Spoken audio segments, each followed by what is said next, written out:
শুভ সকাল। আজকের এই অনলাইন ক্লাসে সবাইকে জানাই স্বাগতম।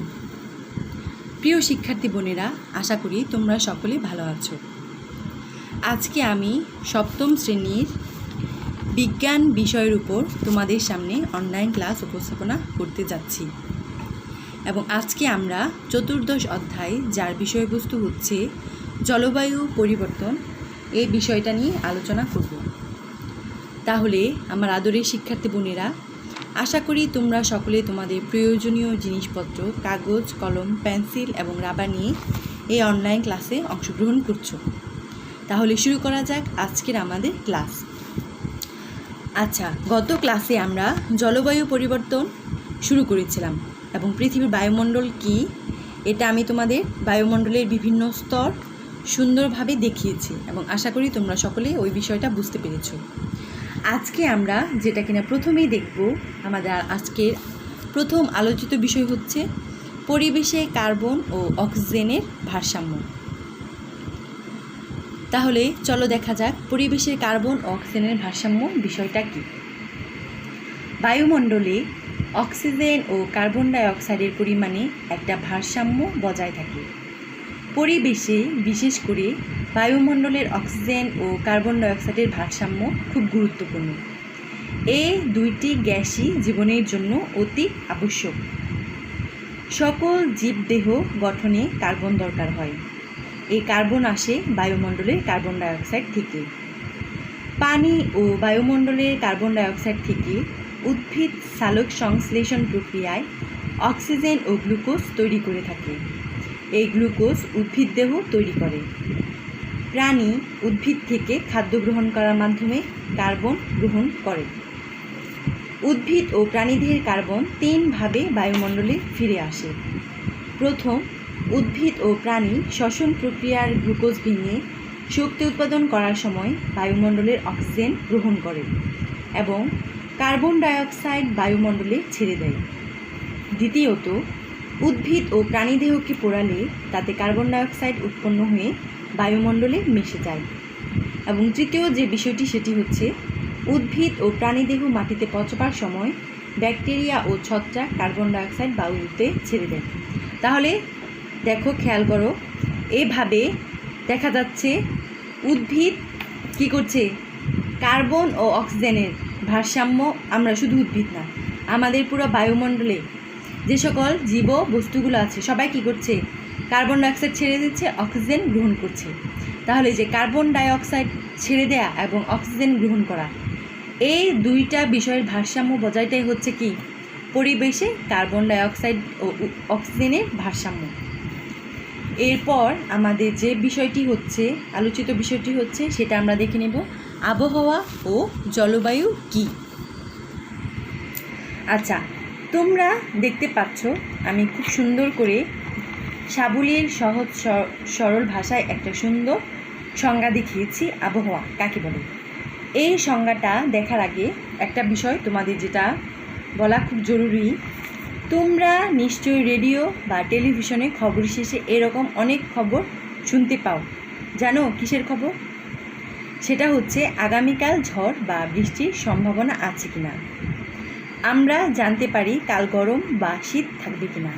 হ্যাঁ, সাধারণত খবরের শেষ দিকে থাকে বৃষ্টি বা ঝড় হতে পারে কিনা, তাপমাত্রা কেমন থাকবে, কোথায় কতটুকু বৃষ্টি হয়েছে বা দিনের সর্বোচ্চ ও সর্বনিম্ন তাপমাত্রা কত ছিল, এসবই কি হচ্ছে, এই সকল খবরাখবরই হচ্ছে আবহাওয়া। তাহলে আমরা বলতে পারি আবহাওয়া বলতে স্বল্প সময়ের জন্য কোনো নির্দিষ্ট স্থানের বায়ুমণ্ডলের অবস্থাকে বোঝায়। তোমরা নোট ডাউন করে রাখো যে আবহাওয়া বলতে কি বোঝায়। আবহাওয়া বলতে স্বল্প সময়ের জন্য কোনো নির্দিষ্ট স্থানের বায়ুমণ্ডলের অবস্থাকে বোঝায়।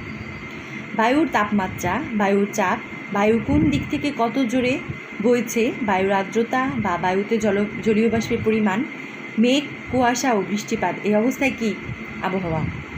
যেমন কোনো দিনের সর্বোচ্চ তাপমাত্রা ছিল কি 35 ডিগ্রি সেলসিয়াস, এ থেকে বোঝা যায় সেদিনের আবহাওয়া বেশ গরম ছিল। আবার কোনো দিনের সর্বোচ্চ তাপমাত্রা 13 ডিগ্রি সেলসিয়াস, এ থেকে বোঝা যাবে সেদিন বেশ ঠান্ডা ছিল। আবার আকাশ ছিল মেঘলা অথবা দিনটি কুয়াশাচ্ছন্ন ছিল। এরকম অবস্থাও স্বল্প সময়ের আবহাওয়ার নির্দেশ করে। আচ্ছা, তাহলে আমরা দেখে নিলাম আবহাওয়া। এখন আমরা যে বিষয়টা দেখব সেটা হচ্ছে কি জলবায়ু। আচ্ছা, খেয়াল করো, আমরা মাঝে মাঝে বলে থাকি আজ সকালে আবহাওয়া ঠান্ডা ছিল, কিন্তু দুপুরে আবহাওয়া বেশ গরম ছিল। অল্প সময়ে আবহাওয়া বদলে যেতে পারে, ঠিক আছে? কিন্তু জলবায়ু যে বিষয়টা সেটা কি সহসা পরিবর্তন হয় না। যেমন আমরা বলে থাকি বাংলাদেশের জলবায়ু উষ্ণ ও আর্দ্র। এ থেকে বোঝা যায় বাংলাদেশে বেশ গরম পড়ে এবং বায়ু ভেজা বা আর্দ্র থাকে। আবার রাশিয়ার জলবায়ু শীতপ্রধান। এই কথা বলতে আমরা বুঝি যে রাশিয়ায় সাধারণত খুব শীত পড়ে। তাহলে নিশ্চয়ই তোমরা বুঝতে পারছো যে জলবায়ু বিষয়টা কী। জলবায়ু তোমরা দেখো, আমি স্ক্রিনে সুন্দর একটা সংজ্ঞা দিয়েছি, সেটা হচ্ছে কোনো স্থানের অনেক বছরের আবহাওয়ার একটি সামগ্রিক বা গড় ফল হলো কি জলবায়ু। প্রিয় শিক্ষার্থী বোনেরা, আমরা দেখে নিলাম আবহাওয়া ও জলবায়ু কি। আশা করি তোমরা এই দুইটা বিষয় বুঝতে পেরেছ। এখন আমাদের পরবর্তী যে বিষয়টা আমরা দেখব সেটা হচ্ছে আবহাওয়া ও জলবায়ুর মধ্যে পার্থক্য।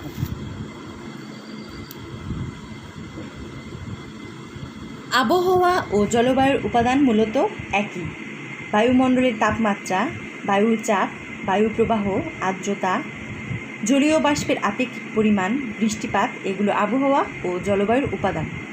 উপাদানসমূহ একই হলে আবহাওয়া জলবায়ুর মধ্যে পার্থক্য আবার কী? হ্যাঁ, আবহাওয়া ও জলবায়ুর মধ্যে অবশ্যই কতগুলো পার্থক্য রয়েছে। আচ্ছা, বইয়ের সাহায্য নিয়ে তোমরা স্ক্রিনে অবশ্যই আশা করি দেখতে পাচ্ছ যে আমি এখানে আবহাওয়া ও জলবায়ুর কতগুলো পার্থক্য দেখিয়েছি। তাহলে চলো দেখা যাক কী বলা হয়েছে। আচ্ছা, আবহাওয়া ও জলবায়ুর পার্থক্য আমি এক সাইডে দেখিয়েছি আবহাওয়া এবং আরেক সাইডে দেখিয়েছি জলবায়ু। প্রথম যে বিষয়টা সেটা হচ্ছে আবহাওয়া বলতে স্বল্প সময়ের জন্য কোনো নির্দিষ্ট স্থানের বায়ুমণ্ডলের অবস্থাকে বোঝায়, এটা হচ্ছে আবহাওয়া। আর জলবায়ুতে বলা হয়েছে কোনো স্থানের অনেক বছরে আবহাওয়ার একটি সামগ্রিক বা গড়ফল হলো কি জলবায়ু।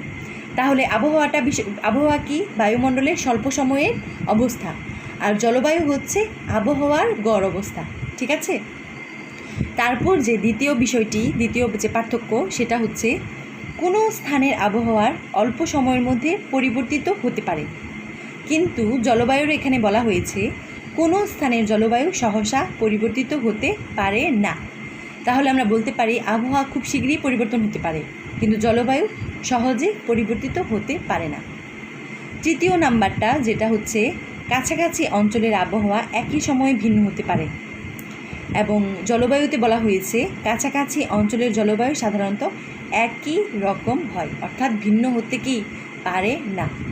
তাহলে প্রিয় শিক্ষার্থী বোনেরা, আমি তোমাদের আজকের ক্লাসে আবহাওয়া ও জলবায়ু সম্বন্ধে খুব সহজ সরল এবং সংক্ষেপে সুস্পষ্ট ধারণা দেওয়ার চেষ্টা করেছি।